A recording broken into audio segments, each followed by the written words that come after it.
So each team has 6 minutes. I'll give you a 2-minute warning after 4 minutes have passed, and then a 1-minute warning, and then at time I'll come up and transition to the next team. Okay, so you can begin. All right, thank you. Good morning, everyone. Let me introduce to you first Gabriella Rose, our principal investigator, and Chuck Greenberg, our mentor. You guys can be seated. All right. What we have here, and you can see on the screen, we are developing STEM packs for public library situations. Out of growth from the summer reading programs, which there is a summer reading program that's recommended across the nation. We're starting small, folks. We're starting small with a regional group.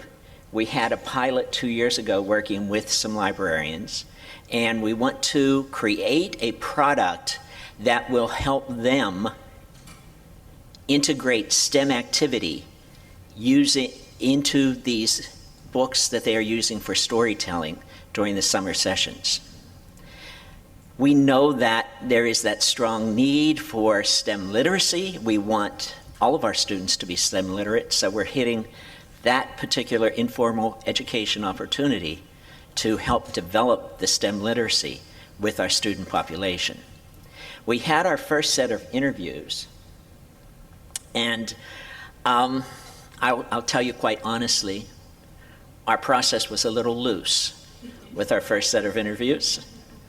Our questions were a little loose, but we did get some information from the people.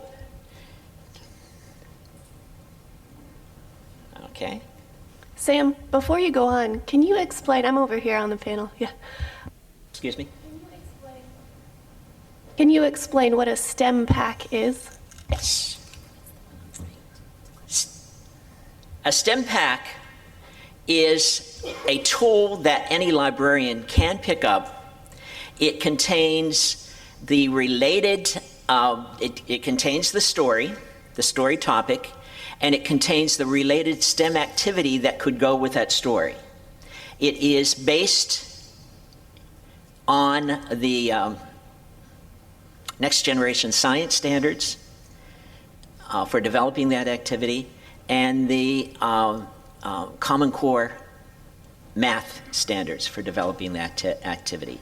What the STEM pack contains is what we hope the STEM pack contains, let's put it that way, is an explanation of why that activity works for the librarian, what tools they'll need to conduct that activity, and then on the back of the page, this is a one-page front, on the back of that page, there is a nice outline for the librarian to follow, engaging the students first in conversation as to what might happen here, having them do the activity, and then relating, number one, relating why that activity might be working, but also how that activity is connected to the story that they are using for their storytelling process. So, Sam, it's a curriculum, that's what you're saying? It's basically a curriculum. Okay, and when you say story, what do you mean by story? Are we talking about Hansel and Gretel, or are we talking about specific stories that are written for this? We're talking about the books that were recommended for summer reading by the, and excuse me, Chuck, but the organization. Collaborative for Continued Learning, Summer Learning, I think is the name. Okay. So it ties into it's a national group. A larger curriculum or set of Yes. standards. Okay, terrific. And we've created the curriculum that would incorporate the STEM into that reading. Awesome. So who cares? Who cares? Good question. Who cares? That's where we want to go. We want to find out. Can people really address STEM? And who cares about STEM? We know from all the research that we need to develop a better STEM literate society.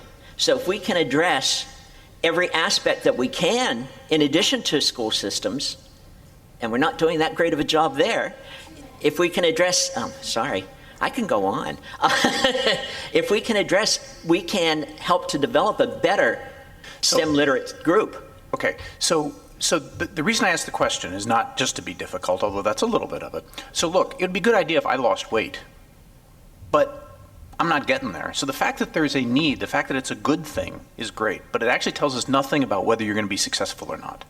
So what we really want to know is who specifically do you think today will really want this thing? Just guess, because you don't know yet, you haven't talked to customers. What's the type of person that's going to really love this? Type of person that's going to really love this is a person who cares about what their students are doing, what their students that they're contacting are doing. But also, let me go on a little further, and it's the type of person who really wants to develop that relationship. There are public libraries within school districts. They're developing a relationship with that and supporting that system in the school system, that aspect in the school Okay, system. we'll ask you to be more specific in the future, but that's okay. Go ahead. Go ahead if you've got additional slides, because you only have 1 minute left. Okay. So we interviewed a group of people, as I said, loosely intergrouped a group of people, and I'm still not getting the next screen, Lindsay. Yeah. Okay, there we go. And basically we found out that we need to reweight.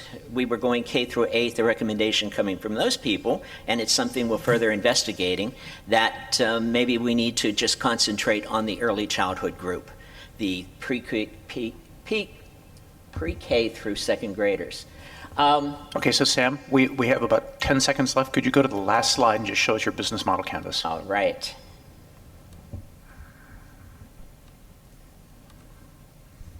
There we go. This So was our business model. Yeah, tell us about your value propositions and customer segments. Yes. Our value proposition, better read it from up here. We want to survey the library situation. We would like to see how it connects to the school districts, and whether our STEM packs contain all the parts that are necessary to do what we feel needs to be done, or what they feel need to be done in their programs. Okay, terrific. Thank you very much. Okay, thank you. Thanks.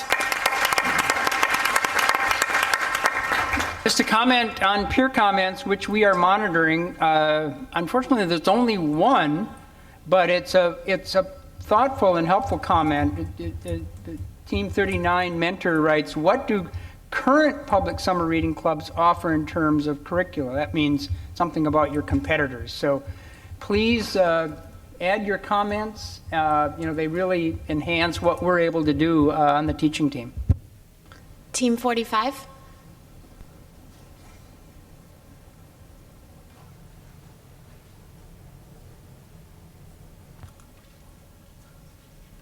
And to prepare us for future days, when I give the 1 minute warning, it'll be helpful for the next team to kind of be ready on deck, so to speak, so whatever side you're on. And if you haven't figured it out, we're going in reverse chronological order.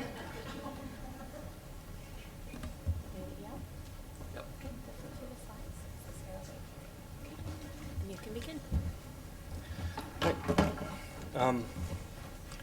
I'm Paul Golter. I'm the entrepreneurial lead for our group at Hands. This is our PI, Bernie Van Wee, and our... Hey, Paul, could you move a little closer to the mic so we can hear you?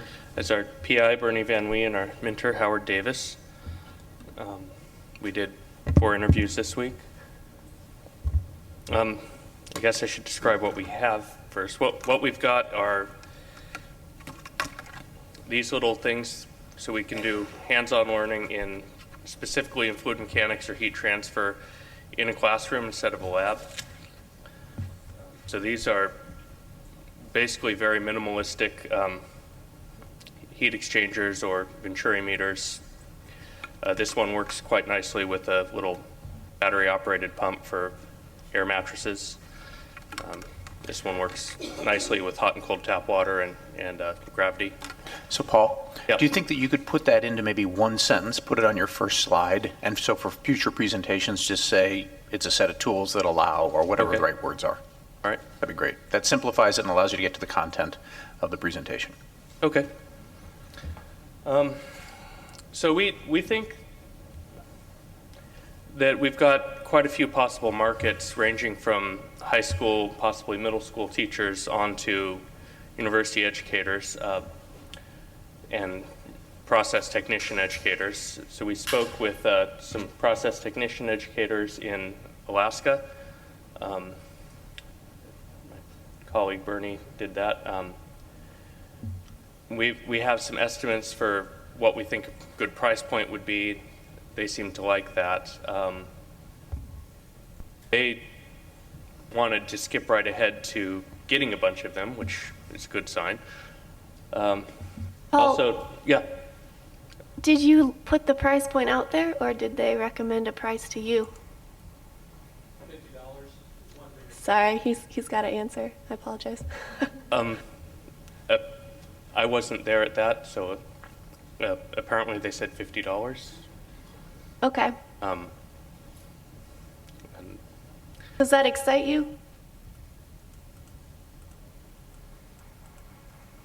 Not without much. knowing what was included in that $50, I'm not sure, to be honest. Okay.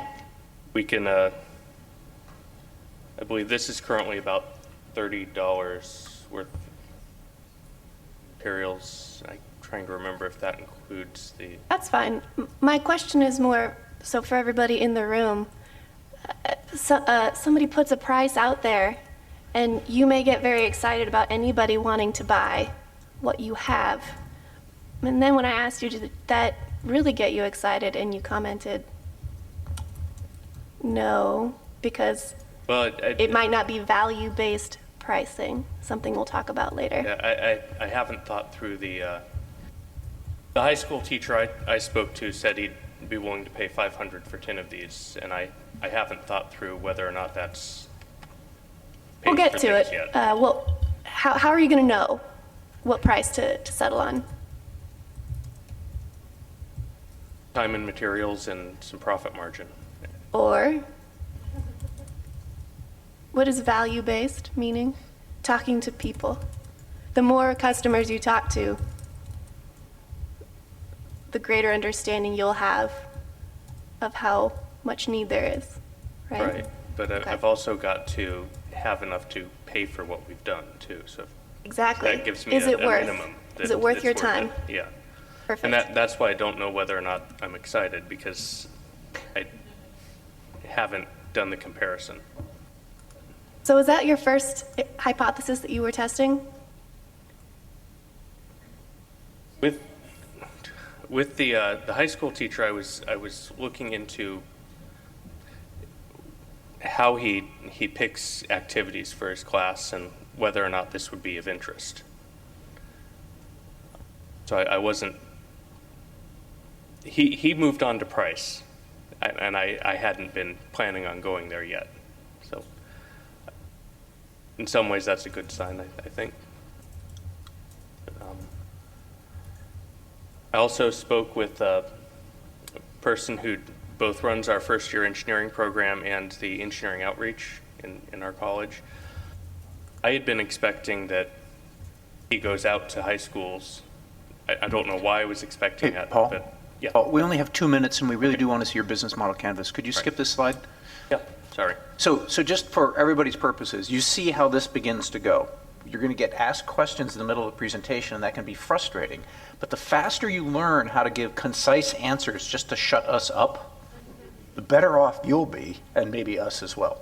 So go ahead and tell us about your business model canvas. All right, well, like I said, we've got quite a few different customer segments. At this point, we are thinking about trying to find a distributor or manufacturer to partner with, somebody like Armfield or Pasco or Pitsco, one Paul. of those companies. And So tell us about the value propositions in the customer segments. Don't worry about partners, don't worry about pricing, don't worry about Okay. how you're going to go public. We'll worry about All right. that downstream. Well, value, like I said, we've got a lot of possible customer segments, ranging from first-year engineering programs, civil, mechanical, or chemical engineering programs out after the first year, high school, junior high, and I'm out of time. Okay, thanks very much.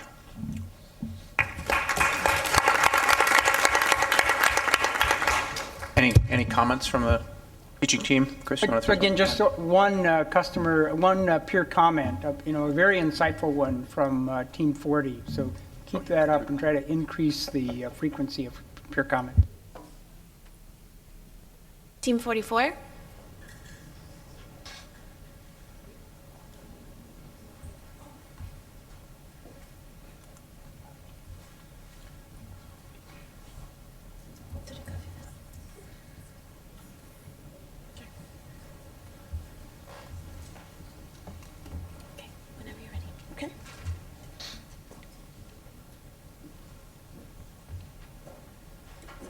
Okay, so we are Sci Educators U Futures 2.0. U Futures stands for University of Florida Unites Teachers to Reform Education and Science.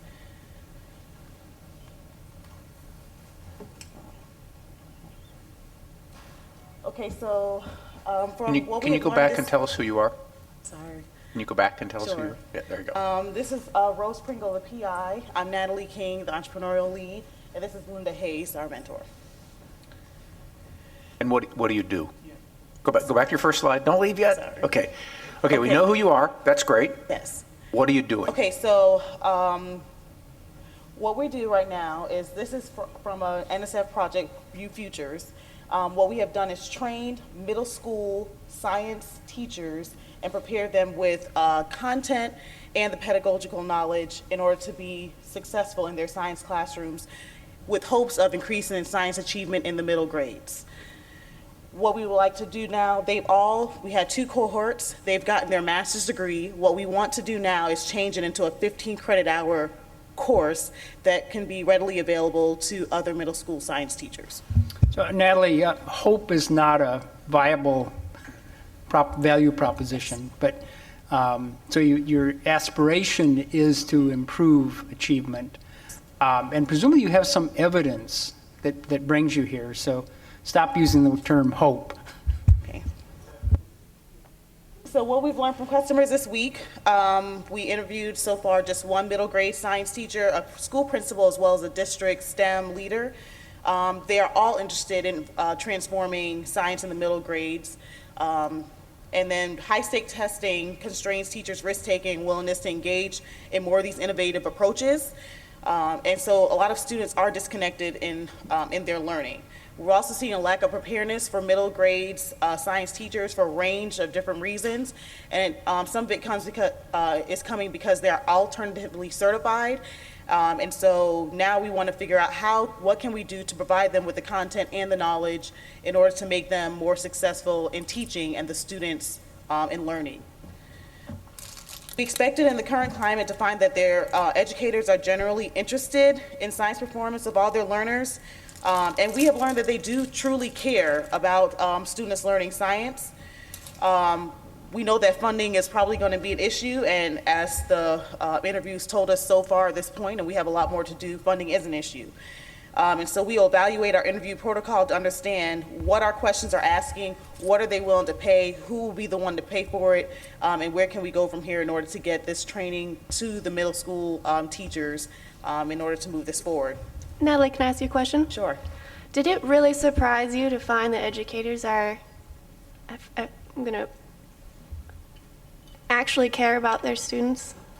No, it's not that they care. A lot of them, it doesn't surprise us that they care about their students. It surprises us that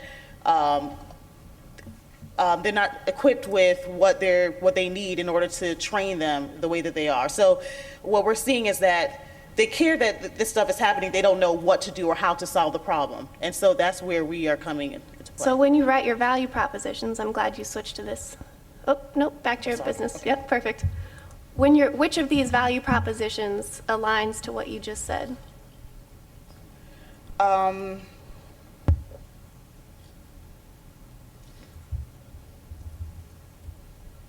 second one. The energized and empowered science teachers engaged within a community of science teacher leaders. However, I like the way you phrased it verbally. Can you test this? Remember the 4 letters? Yes. I'd had Quantitative. Okay. What's the last one? Specific and testable. Testable.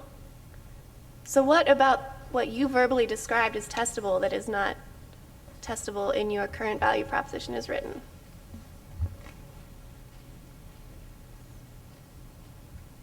We'll get there, maybe tomorrow. Yes. So right now, I guess what we're trying to see is will teachers, are are they interested in having these 15 credits? Are they interested in giving a year of their life away with all the other demands on them in order to participate in a 15 credit hour course? And how can we incentivize them through this course to make it worth it for them? So you're actually asking, sorry, go ahead, I was Chris. going to say, because you have, I like your value proposition from the standpoint that you're actually trying to attack a pain that your particular customer segment may have. Okay? It's a question now of validating that and getting the information. Great. No, that's fine. Yeah. So we don't know we don't know if it will be the teachers paying for them. Are they willing to pay for it? Or is it that we have to go through districts in order for districts to pay for it and select teachers that they want to go through the program? Or are we going to schools? Or do we have to look at MSP funding? Now we have to figure out where would be our best source in order to make this happen. Okay, so Natalie, if I can interrupt you again. So for everybody's purposes, I think there are a couple things that are really interesting you can take away from this presentation, which is not bad. So number one, they're worrying about how this is going to get paid for. Don't do that. It doesn't matter. I know you think it's important, but it doesn't matter yet. Right? Because what you said earlier was, we want to know whether teachers will give up a year of their life and take a 15 credit course. So you're asking them to experience some pain. They have to go sit through something. They have to do something, right?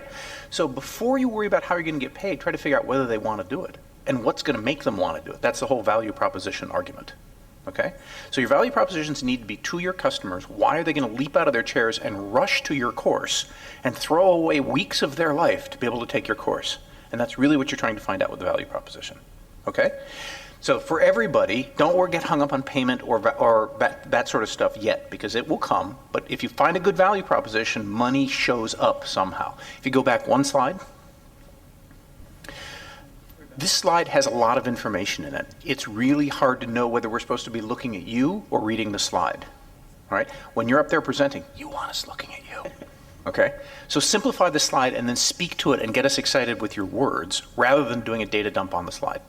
Okay? All right. Thanks very much. Just a quick comment about the interview details. That you folks have provided nice key insights, and you have a good start on interview details. Some teams have provided extensive interview details, which is terrific. Others have one-liners, and at some stage we'll stop letting you count that as an interview if there's just a one-liner there. But there's some really good examples today of folks who have summarized a nice, concise summary and have provided the transcript of the interview. And that's what we're looking for. Peer comments, there are several. So team, I suggest you follow up. There's some excellent referral items in the peer comments, and thanks.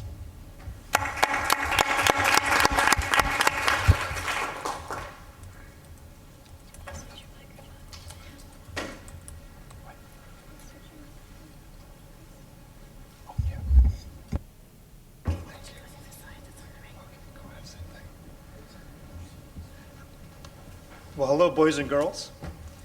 How are you guys today? I'm Sean Kurian. I was actually not present yesterday. I actually missed my flight, but apologies for missing that. What team number are you? We're Team Recognized Team 42. This is our PI, Ben Watson. We also have a co-PI, Patrick Fitzgerald over there, and our mentor, Christian Holhes. Did I pronounce it correctly? Holhes. And I'm the entrepreneurial lead. I'm actually a grad student in design studies. And one of the things in my program that we do is what's called iterative thinking. So we actually do paper prototypes of our design projects, and we go through on a project-based idea. And one of the things. So I'm sorry. Tell us again. What's your name? My name is Sean. Sean Kurian. So Sean, did you get a syllabus for this course? Yes. Okay. Did you look at that syllabus? We did. Okay. And do you remember what it said about the first presentation? Yes. Okay, and so you, but you didn't follow that format. So can you give us some illumination on why? Yeah, we actually did fill out the business model canvas, and as well as did 4 interviews. But what we failed is actually putting in the presentation. Why? So that's a big mistake that we made. Right. Why did you fail to do that? It was an oversight. There was a lot of material in the emails, and so we did all the readings, we went through the process, but we failed in that area. Okay, so that's awesome. Yeah. So how many of the rest of you failed to get the presentation correct as done from the syllabus? Yeah, I don't think anyone else, okay? Okay, So yeah. tomorrow would be cool if you could follow what we're asking you to do. Absolutely, Awesome, absolutely, go yeah. for it. So one of the things in my program is we don't have any quizzes or tests, and that's a big relief. And in the science, in the hard science world, there's a lot of quizzes and testing. And so that sort of leads us to the big question, what is it about quizzes that students like me and like your students dread and do not particularly like? And there's actually a spectrum in quizzing, where on the left you see a trivia game, which is what we call fun and entertaining, all the way to work, which is also quizzing. And why is trivia, the question is, why is trivia on the left, it's a form of quizzing, considered fun and engaging, while class quizzes are a means of torture for a lot of students? And it comes down to the format. And if you look at this format in a traditional standard quiz, it's very descriptive, it's very logical, it's very user-friendly in some ways. You have indentations, you have tabbing, easy reading, hopefully. There's hierarchy. It's also very liberal. It's actually very pro-choice.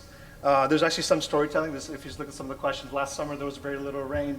It kind of gives you some storytelling there. But the real problem is it's a cluster nightmare. It's actually a text monster. And if you look at a lot of the body language of students when they take these quizzes, there's a lot of gulps, a lot of sighs, even some trembling or shakes. And if you paid attention, you will agree with that statement. And so one of the things that we did in our business model canvas is lay out our value propositions. And actually, our apologies for not having the presentation, but if you look in the business model canvas that's on LaunchPad, the three things that we talked about were our value propositions were being entertained, that there's casual gamers that love to be entertained in idle moments. We want to help casual learners test their brain thinking. And we want to make learning more visual. Those are our value propositions. How are you going to pick one and explain to me how you're going to test it? Yeah, and we've had a little bit of background with this. There's 20 years of research with design and computer science, and so we actually developed some early models of this to kind of see where. I mean, test it with the customer. Yeah, and so this is an example. This is we've actually Test the value, not the product. Right. How do you test if somebody needs to be entertained? Well, we ask questions. Okay. Why? Why do you like certain apps? Why do you like certain, web gaming? What is it about those gaming that you like? So we've been in our customer discovery process. We've actually used an example that we created to kind of because there's so many things out there. So we wanted to sort of narrow down what an example of this would look like. And if I may, just quickly press this. I'm going to show you an example.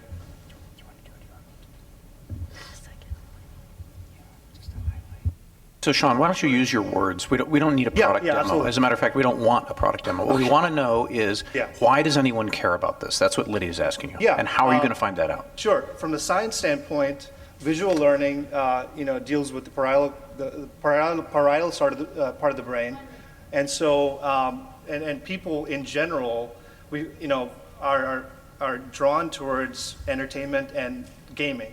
So gamification, there's a lot of research that shows that gamification actually aids in learning. So from the work standpoint, from where the students are, there's a lot of research that indicates that gamification can aid in learning. But we're actually interested in looking at how casual gamers like boomers, young kids like tweens and teens, and also college ages, how do they, approach the gaming process? I think this is, you're getting somewhere, you really are.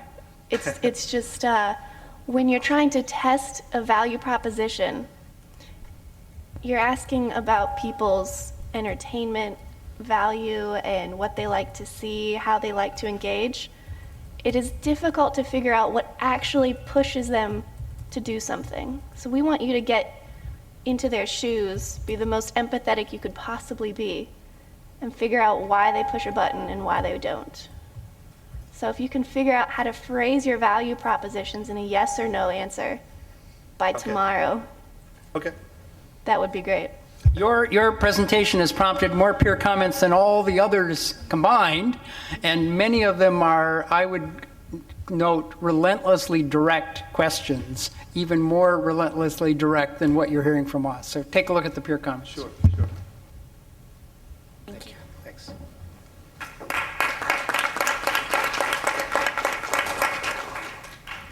Team 41. Lindsay, 41 doesn't look like it's got a presentation in the Dropbox. They listed it, I think it says team, if you go scroll down to the bottom. I see it. I do see it. Which Thank is you. a good reminder. There were several teams that did not list the number first, and I think I emailed most of them, but make sure that you use the right format when you're uploading. So team number first, then team name, and then presentation date. Yep, the one on the right. Hi, everyone. We're Team 41 from State University of New York. My name is Elizabeth Caratour. I'm the entrepreneurial lead. My position at SUNY is in the Office of Diversity, Equity, and Inclusion, and we hope to serve underrepresented students in STEM more creatively and better. Joe Scrivenek is a known quantity at NSF, and this project is an outgrowth of his work. Joanne Russell is our mentor. As a mentor, she has held many positions at community colleges and is in an expert position to help advise us on how to scale our project. Okay. Thus far, we've had about 4 interviews before coming here, and we have about 8 to 10 scheduled while we're here. And we hope to actually not only go to the community college market to test our assumptions and to find out what is needed, but we hope to also go to some institutions like IMLS, Council on Educational Opportunity, and other types of partners, because part of our value proposition, part of our key partnerships are to expand opportunities for students and to provide other ways for them to become engaged in STEM. So that's my first slide. The Baccalaureate and Beyond program, the NSF program from which this project is scaled, has been in existence for about 15 years with a coalition of colleges led by Purchase College, where Joe is the professor of chemistry and chair. The Baccalaureate and Beyond program has had huge success using summer research, bridging camps, support services such as mentoring, peer counseling, social networking, groups, many other strategies and interventions that make underserved students a part of a community. So those are some of this data is replicable. So before you continue, because this is interesting stuff, but what are you learning from your customers about what is of interest to them? We are and learning stuff? from our customers that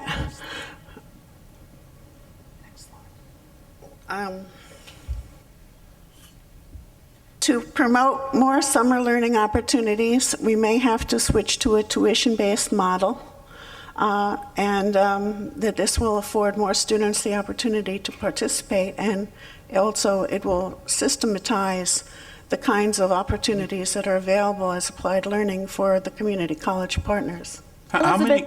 Sorry. I'm going to say how many customers actually talked about the tuition-driven model? Excuse me? How many customers talked about a tuition-driven model?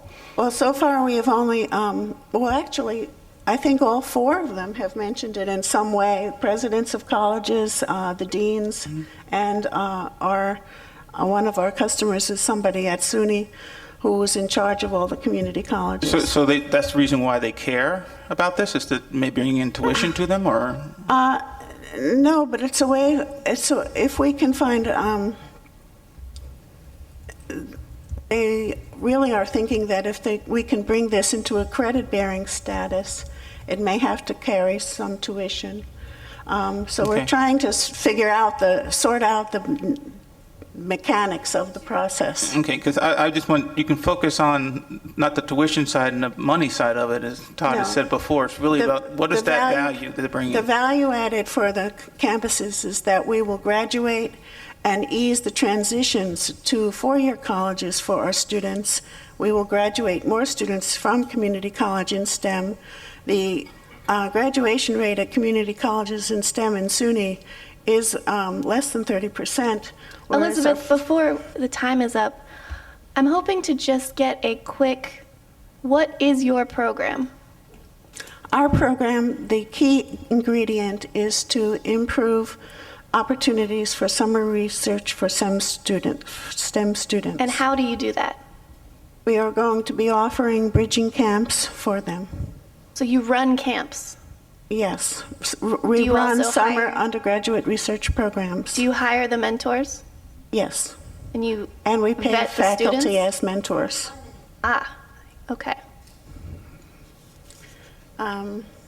So Elizabeth, when you explain that, we get very quickly what you mean.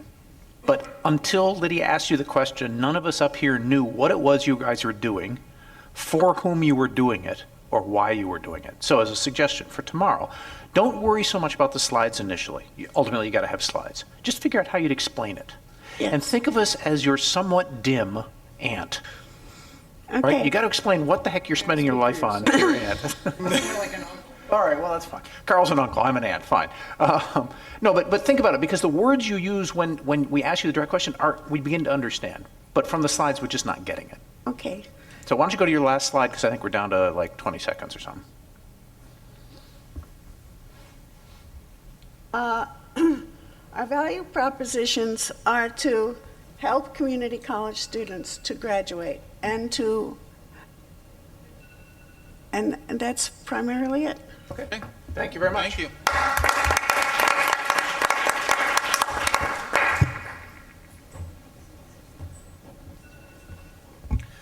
So while we're in transition, for everybody's purposes, think about what Elizabeth just said. Their value proposition is to help community college students graduate, presumably to four-year universities. So we can quibble with how quantitative that is, we can quibble with the phrasing, but the concept is pretty straightforward. That's a great value proposition. And you can probably all imagine how you might test it, whether it's working, whether the system is working or not. So that's the beginnings of a really nice value proposition. We just want to make sure that we're able to understand that in the presentation.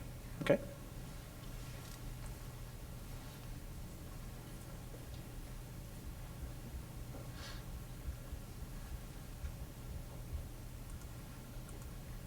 Hello, we're Team 40, Flipped Research Mentoring, and what we have developed and we're interested in widespread adoption is a fused research and mentoring curriculum to maximize the undergraduate experience. So I'm a third-year doctoral student, and I've been working with Dr. Karenberg and Dr. Timberg on developing this, and this is something we've been working on for the past 2 years.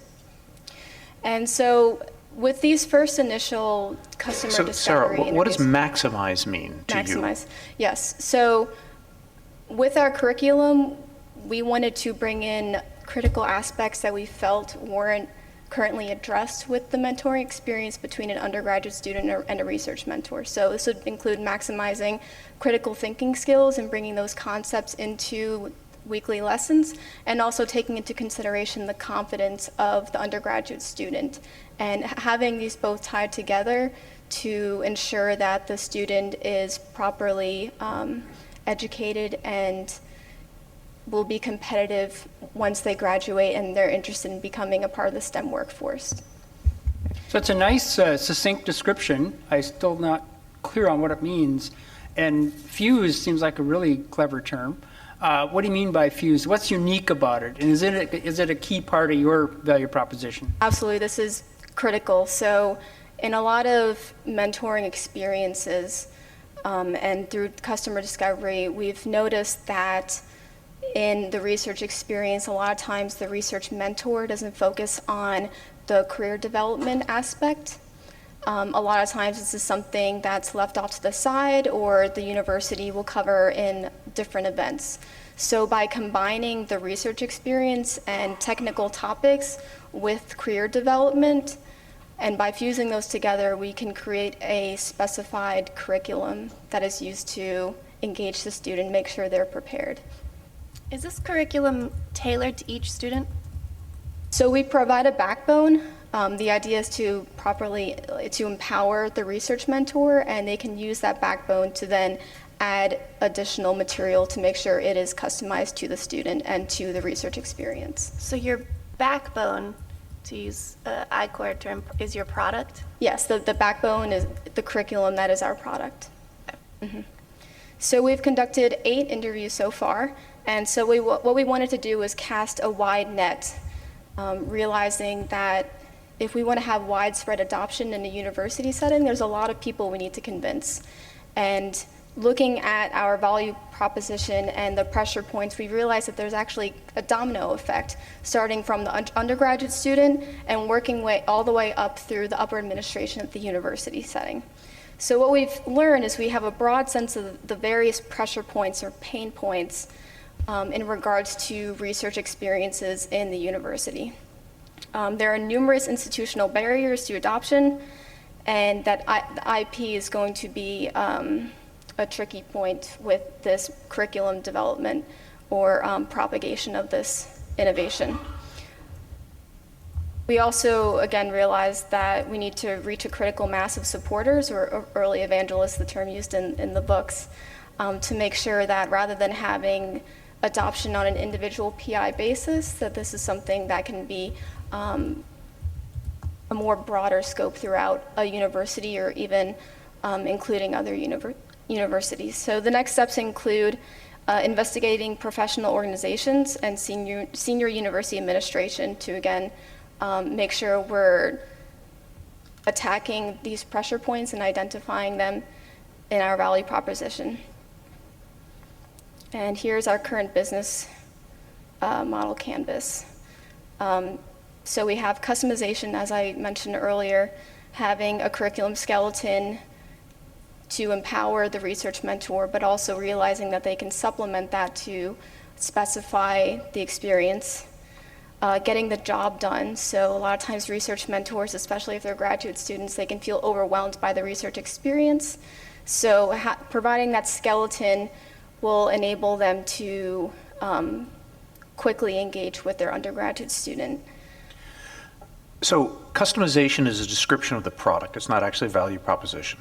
Now, you're probably in the right direction. There may be a value proposition under there because people need to be able to make it work for them. Mm-hmm. But for tomorrow and for the rest of the course, start thinking about what you're going to drill down to find the real value underlying customization, which, as I said, is a product description. Okay. Okay. And as far as customer segments, right now we kind of have it described as markets. But again, relating this to the different levels in the university that we will attack as far as engaging and trying to have widespread adoption within the university setting. So Sarah, who at the universities is really your customer? I mean, so let's see, I grew up near Penn State. Penn State's 40,000 undergraduates, about 15,000 graduates, so that's 75,000 people you're going to appeal to at Penn State? No, I don't think so. Who are the specific customers? People, individuals, job titles. That's a great question, because there is a difference between the customer and the user. Who are your customers? Who are your users? Good. You just made your job harder. Who are the two? Yeah. So the users will be the research mentors, the ones in direct communication with the undergraduate students. So either a graduate student, a faculty member, or a postdoc. As far as the customer, again, that'll depend on what we think is the best acquisition process. It could be as high up as the VP of Research, Career Center. Awesome. So for everybody, Sarah has figured out that she's wading into a swamp, a morass, a bog of complexity in the customer ecosystem. Hint, hint, for most of you. Okay, great. Thank you very much. Thank you.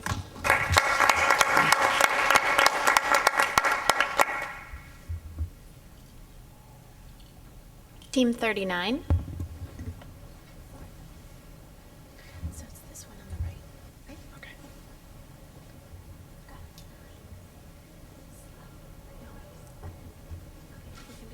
Okay. Hello, everyone. My name is Mahendra Mandala. I'm a graduate student and the entrepreneur lead for the team. I have Dr. Goldberg, who is the PI, and Phil Brooks, who is going to be the mentor for our team. We are working on a web-based peer assessment tool for design-based learning classes. It's a tool that the facilitator could use to assign assignments or projects, and peers in the class would be evaluating each other. Excuse me, I'm curious, because you have cumulative interviews 3+ and iCorel interviews 3. Can you describe the 3+? So before we started this, started over here, we were actually doing a business model canvas for within our own university, and we were interviewing we interviewed overall 14 people, and then we started interviewing for iCorel. Okay. So some of the information that I have on the business model canvas is from where we last left it on the okay, so you're more advanced. Yes. Okay. Just say yes.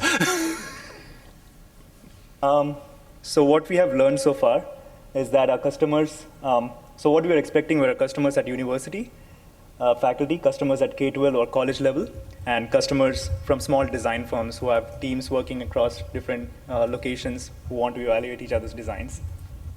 What we found after talking to a few faculty members, they went to the price point in terms of how much they had to pay, and one faculty member quoted saying it has to be less than a TA that he would get for a class. Customers were also apprehensive about peer assessment itself because it was not as widespread, so they were a little apprehensive of what quality of data comes out. And K-12 customers wanted to utilize this not for peer assessment, but wanted to get feedback from their alumni associations and domain experts because they did not have enough experts within the classroom setting. Small design firms that I spoke with, 4 of them did not want to use crowd feedback on any of their designs. They were worried about IP, and they were not really interested in using NDAs or anything. They just did not want to share their designs outside. Within the teams, they said they were small enough that they would talk to each other. The potential segment that we are working on right now, trying to figure out, is virtual design competitions held by conferences like RESNA and other conferences that we have been to. So the next steps are to set up more experiments based on what the business model canvas has so far, and then connect with some of the design competition organizers. Hopefully we are talking to one of them today and find out a little bit more. Going to the business model canvas, our value propositions are to provide, I don't know why it got cut off, but value proposition is to provide feedback to a large class of students in a design-based class. Critiquing skills in the student is one of the ways to improve their learning capabilities. Identifying students who are at risk in the classroom in a large design class. Some of the classes we are working with at Pitt have 200 students in a corner store design class, and there's one instructor with 4 TAs, but they still find it difficult to identify the groups that are not working well and the teams or the students who are not understanding the concepts. Mahinder, what kind of power do you give your customer by allowing them to identify at-risk students? So instead of, they can focus their energies that are limited right now on those particular students. If they can identify them through this review process where they see them commenting or getting feedback and providing back evaluation on the feedback they receive, they could potentially identify those students and focus their limited resources on them. How does that relate to your next value proposition, ability to run larger classes? So if they can focus their energies on manageable sections, there are increasing classes, at least at Pitt, and they should be able to run larger classes if they're able to focus their energies on smaller sections of the class. Right. And why would they care again about larger classes, the ability to run? So right now, one of the things is that there are increasing budget cuts and there are increasing class sizes they're being forced to. What? You're telling me you're going to save them money? Potentially. Or give them more students through for a certain amount of money? You're going to provide an economic impact? Potentially. Go ahead, go for it. Say yes. Say yes. Go. Yes! Good. Awesome. People love economic impact. People will buy stuff if they think they're going to save money.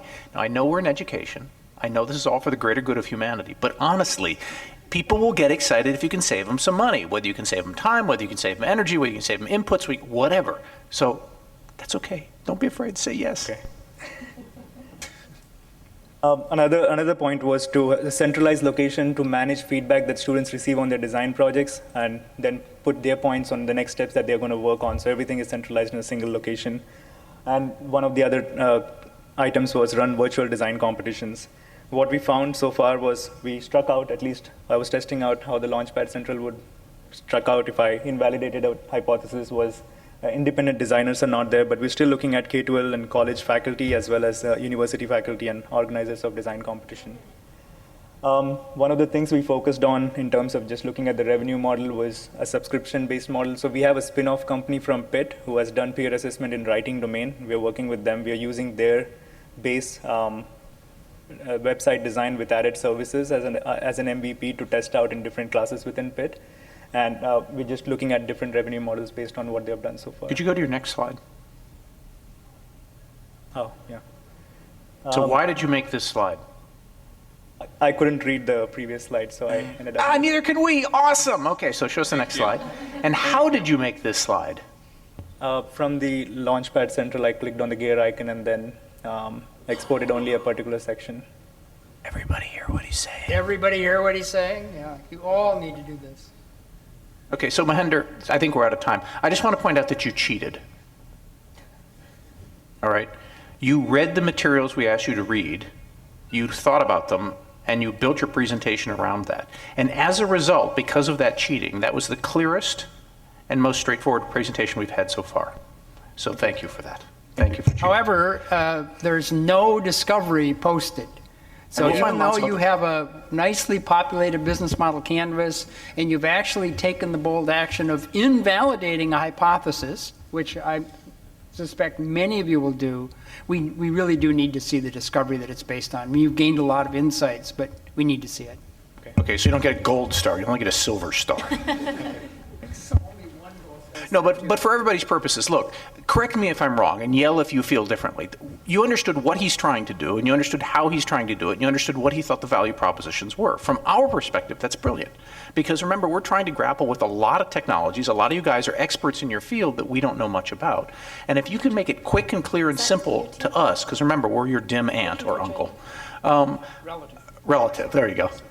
That's enormously helpful. The second thing is the little trick he used at the end where he blew up the relevant sections of the business model canvas. Again, just because of the way things export, it's just way easier to speak to that, especially since going forward, we're going to focus on value proposition and customer segmentation. All right, team. Did we give him a round of applause? You want to do another one? I don't know.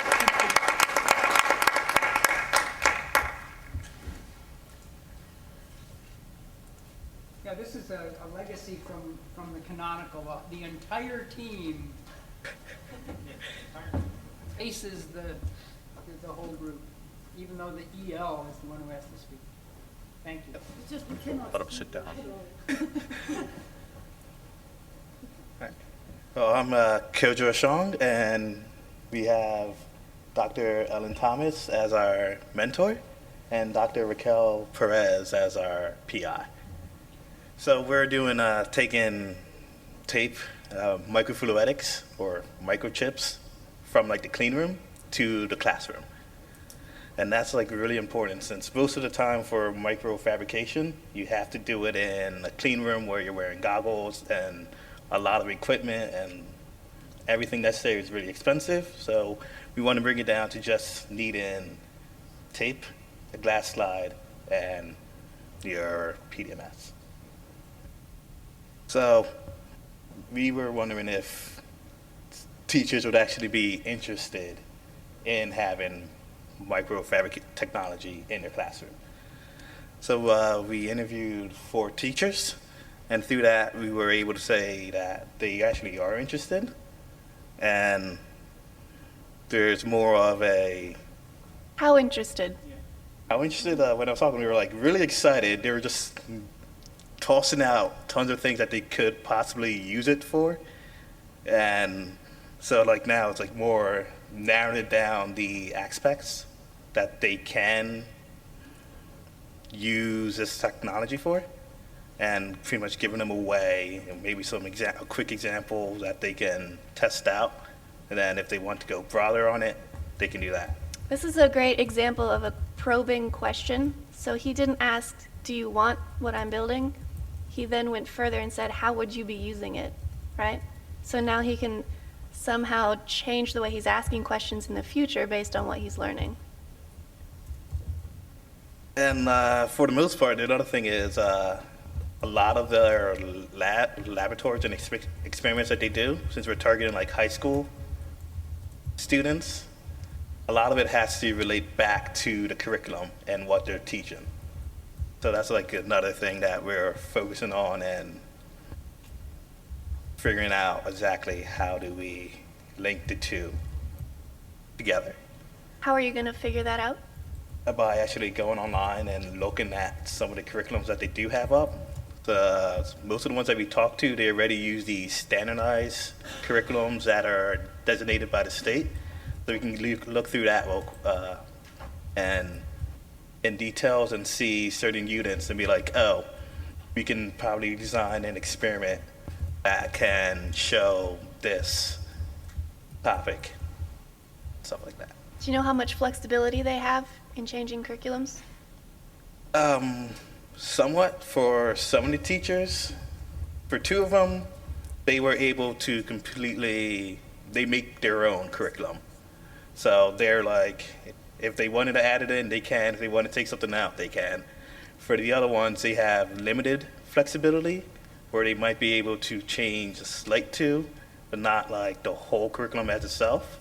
So maybe so it'd be like more like maybe instead of doing the given lab, they might just switch it out for this kind of lab. He gave a perfect answer because he said, of my 4 interviews, 2 of them said this, 1 said this, and 1 said this. So in 7 weeks, we want you to be able to say, 80 people said this, 10 people said that, 10 people said this. Now you know. Yeah. Now you know who you're going to go talk to and why you're doing it. It's perfect. And so, like I said, they were like all interested in. Do you want to go to your Canvas? Yeah. Can I ask a question before that? I noticed that all 4 of your interviews, and you did provide some nice detail, thanks, but all 4 responded nice to have. You didn't ignite anyone's huge desire for your idea. So how did you react to that, and what are you going to do next? I just kept it as nice to have instead of, because it's only nice to have or must have. And oh, you were being modest. Oh, yes. Okay. Because I couldn't really say that it must have yet, since you're not confident enough, eh? Not that it's not confidence, it's more that where would they apply it to? So we have to give them more examples of where they can specifically apply it to. So they'll be like, this is really awesome. We must have this. That was the only reason. I'd like the room to write in the peer comments what you think about his response, why he put nice to have. So in peer comments, would you give him some feedback on that?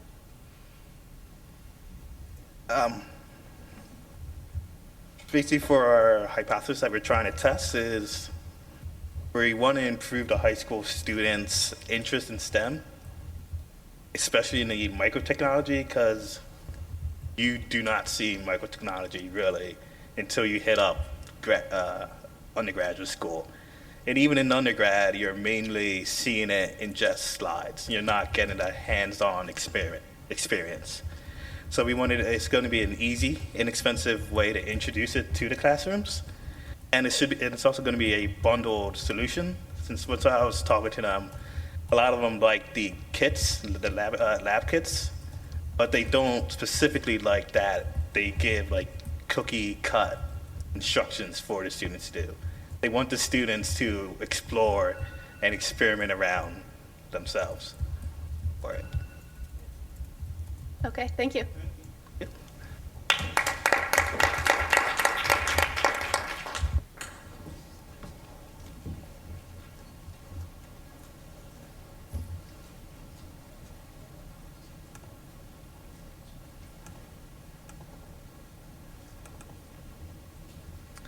This is team 37.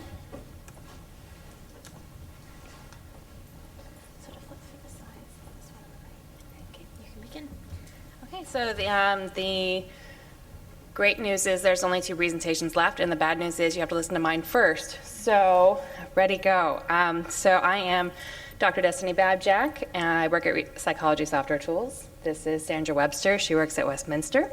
And Anthony Zucolato, the CEO of Psychology Software Tools. We are out to change the way that the next generation of scientists learn research methods. Sandra received prior NSF funding. She developed a pretty cool curricula. We want to try to scale that out to be a viable product in the market. For those of you who've, any show of hands, have you ever taken research methods? Did you love the statistics? Did you love the experiments? I've taught research methods for 12 years, and most of my students break down at some point because they have to do an experiment they're replicating an experiment from 1973. That's no longer current research. So they don't understand the point. They don't understand why they have to learn all this math, why they have to write this paper, why they have to learn APA style, put that semicolon there, put this period there. It's very monotonous and hard for them. So this curricula focuses on providing the structure for experimentation through ePrime, which is an experiment authoring tool that allows for high-powered experiments to occur in a small classroom. So you can actually show experiments that work in the classroom. And this allows us to actually turn the classroom to be student-centered instead of instructor-centered. So that's the basic tenets of the curricula. It's module-based curricula. It progresses step by step as the skills need to develop for the students, using more and more complex experiments, ultimately ending in them designing their own experiments and testing those using this experiment authoring tool in the classroom. Okay, so we expected, of course, that everybody would love this and want it, because I do. But what we've heard is that professors really do want more hands-on experiential learning for their students, but that it's really troublesome to do that. It's very cost-intensive. It's hard for them to find the time to redevelop these things, to get their departments on board, to find the curricula, to iron out the experiments. And that it's sometimes hard to change curricula. We learned that teachers definitely think that hands-on learning is the best approach.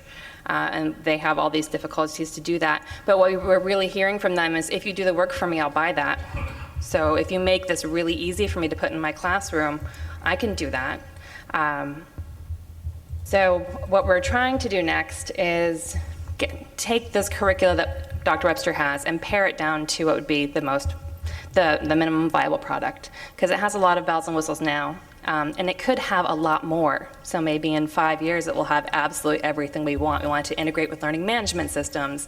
We want to be able to export the data to a cloud-based server where all the students could download experimental data. We want to collect using the basic Stroop experiment.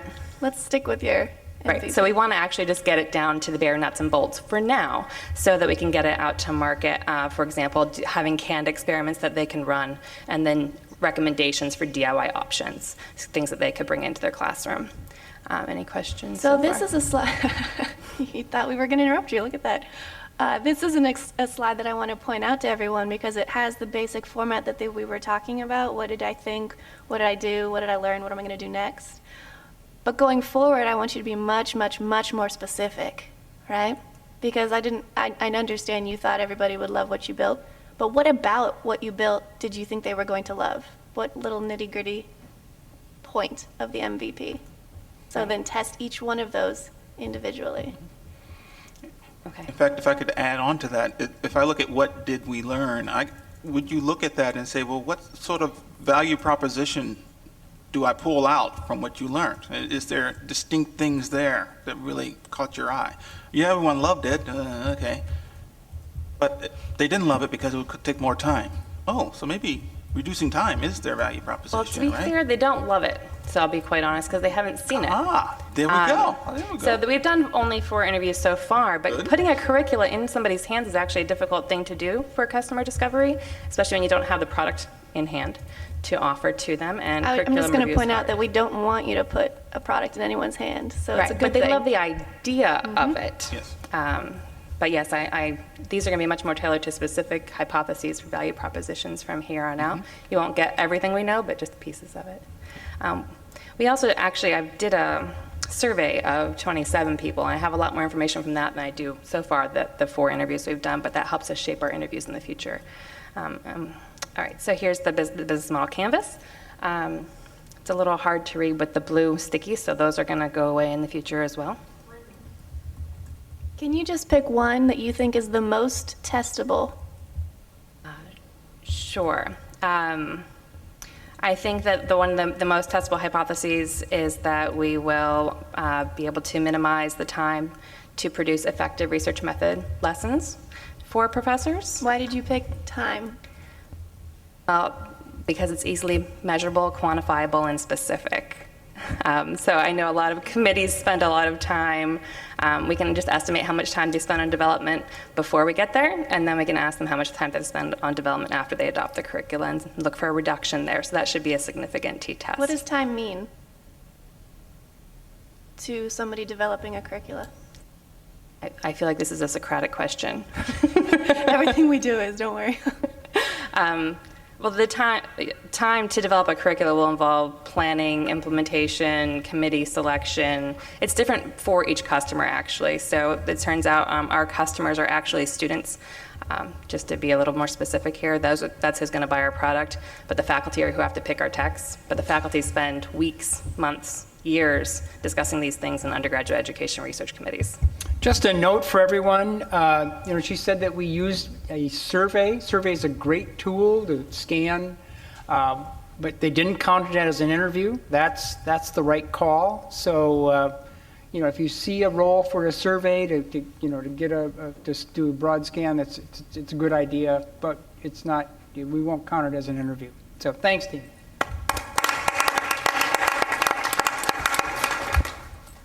Okay, our last team is Team 36. Go through the slides. Is this arrow on the right? Okay, you're welcome. And you can begin. Thank you. Hi, my name is Melissa Edwards. To my left, I have the Marks, Dr. Mark Brown and Mark Holmes.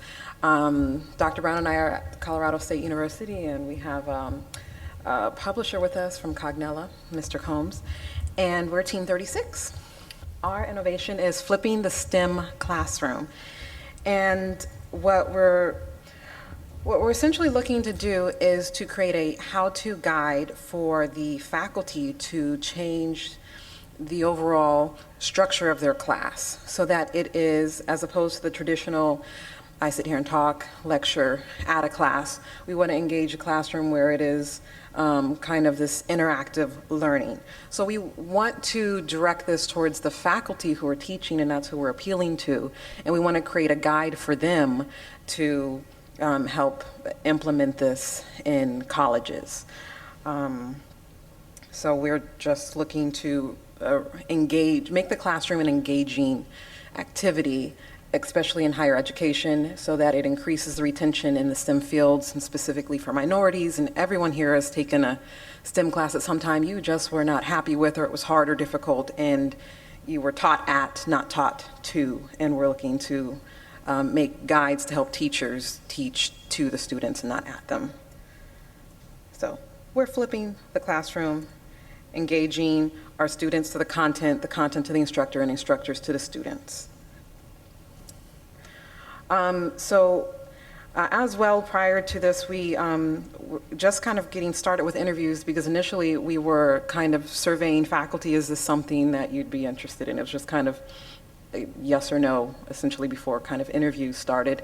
And we have more set up going forward with more direct questions for faculty. But for the few interviews we've had, the faculty seems excited about this, and their initial kind of, I guess. Melissa, can I go back a second? I'm still confused. Maybe it's because I'm the dim ant over here. What exactly do you do? What do I do, or what? What does flipping the STEM classroom flipping do? the STEM. This would be a text, a how-to guide. This would be. So you're not doing any of the video recording? Yes, that is part of it. Part of so the. You're a flip. technology company. We're not a technology company. We are providers of educational tools, which include textbook, video lectures, and whatnot. So it would be, I guess, educational tools, but directed towards the faculty to utilize in their classrooms. Do you take the faculty and record them and then put it online? There are different aspects of this. We would potentially, and actually one of the comments from some of the faculty was to ourselves record lectures that we provide for the faculty, so that we provide these video lectures for them, because that is a very large component in flipped classrooms.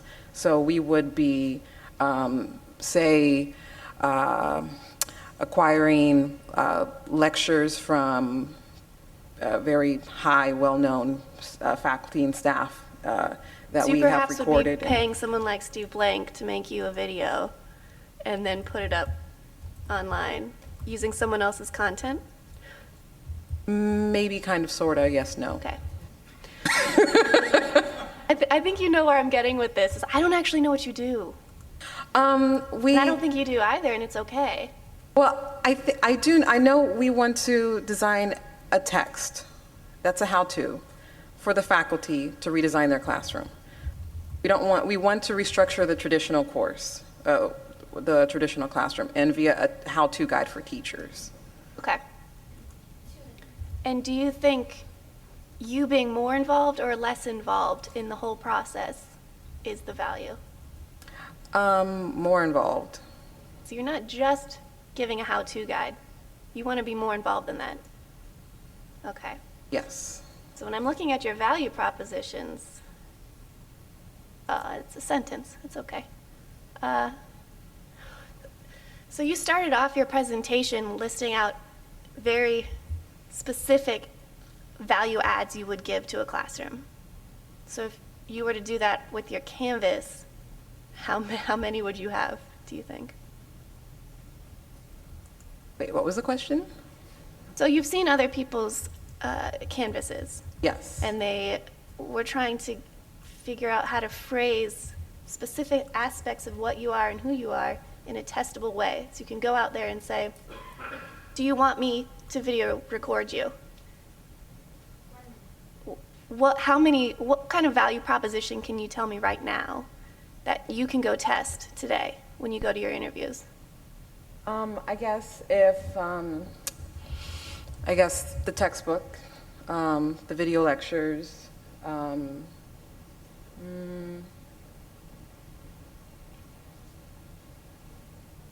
guess those would be our main ones, if I'm understanding your question correctly, which maybe I'm not. We'll do a little exercise later about what you're going to say in your interviews, how you're going to ask questions. So maybe I'll spend some time specifically asking those. But you just listed a bunch of features too, right? So the difference between a feature and a value proposition. You know the pain. You hypothesize a pain. How do you actually get at it? How do you understand it? So that's what this whole exercise is for, right? Okay. Any last comments? There's some good ideas in the peer comments, and some questions that I thought about asking, but they were asked better by your colleagues on other teams. Thank you. All right. Well, thank you so much to everyone who presented today. I know that can be intimidating on day one, but overall, I think you guys did a really great job. So for now, we're going to take a quick break for about 8 minutes. And if you don't know already, we're pretty strict on NSF time. So please take a break. Feel free to visit the restrooms, grab some coffee. We're going to start at 11:30 with a very brief LPC review and Q&A, which I think is going to be really important. So I want to make sure everyone's on time. And then we'll do lunch after that. So please, they're still setting it up. So please don't grab lunch yet. We'll do it right after the LPC review. So meet back here in about 7 minutes now. Thanks.